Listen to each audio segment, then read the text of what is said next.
Some family wounds are just scratches. They sting for a bit, then they fade.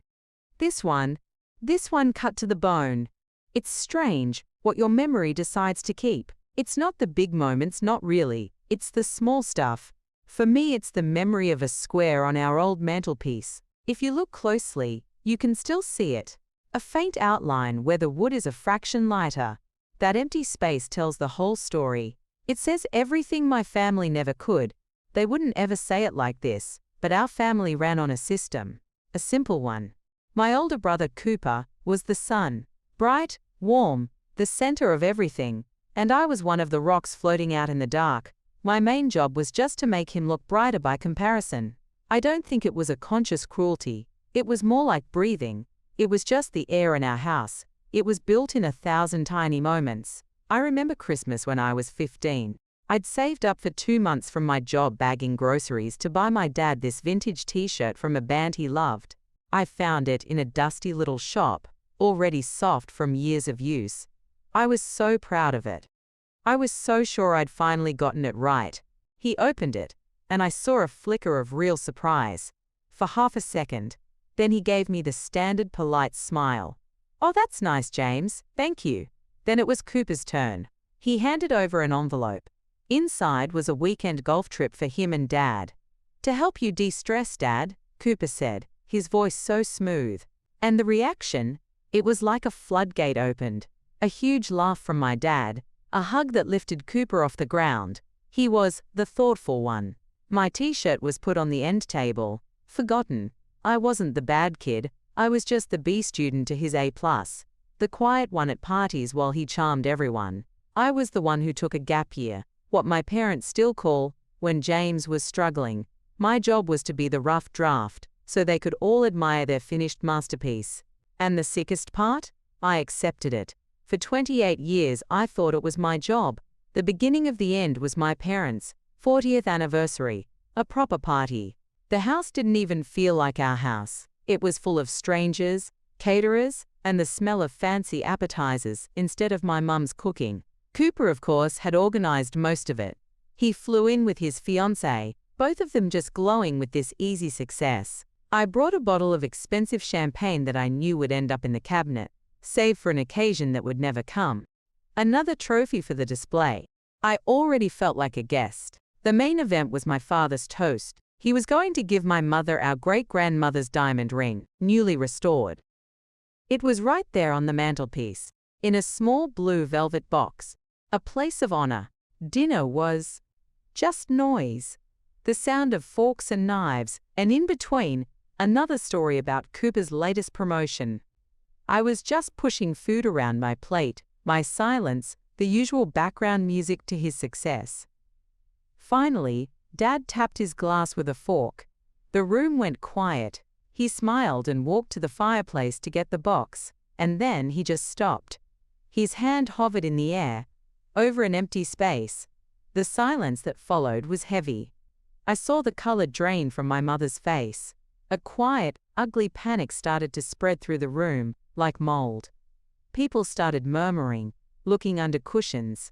The whole party atmosphere just curdled. That's when Cooper's voice cut through it all.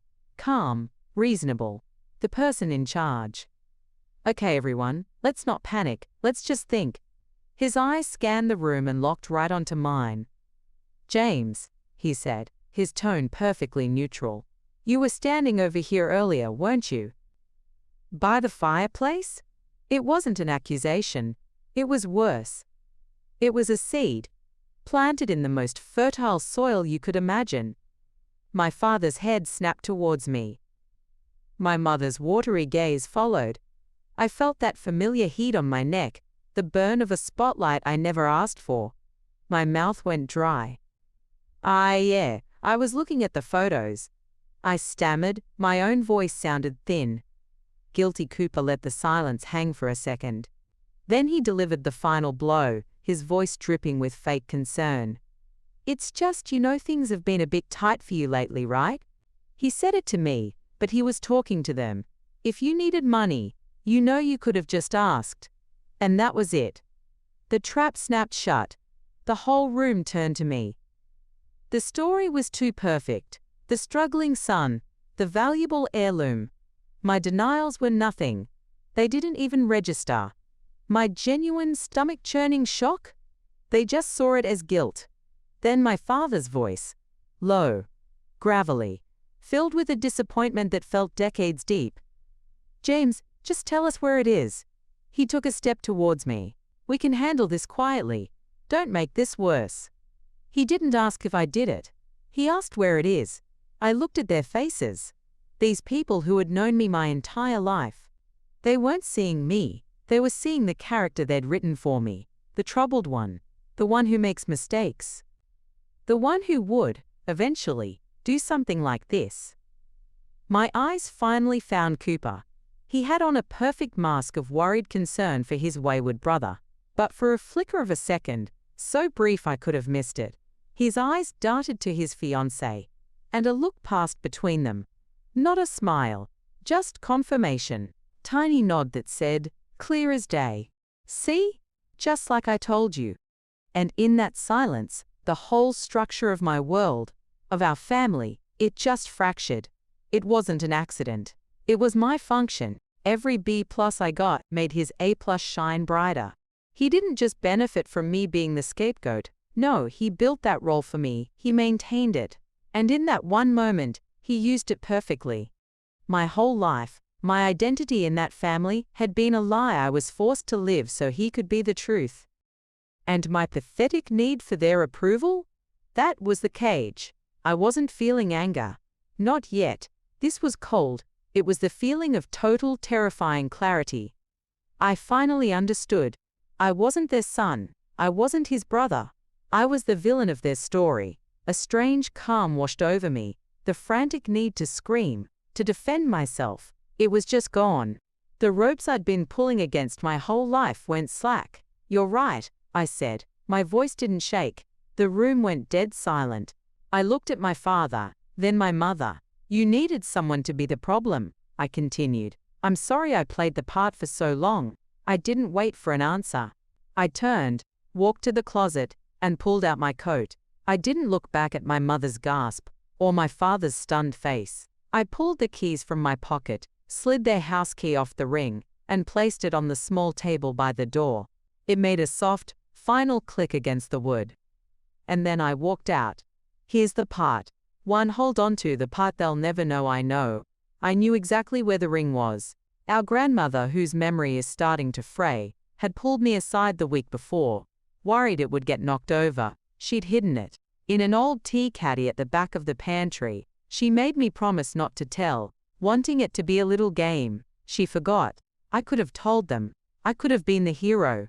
I could have said, check the tea caddy, and watched the smug concern melt off Cooper's face.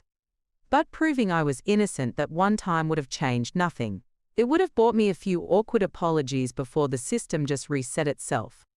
They had to find it themselves. I hope it took them a couple of days. I hope they had agonizing conversations.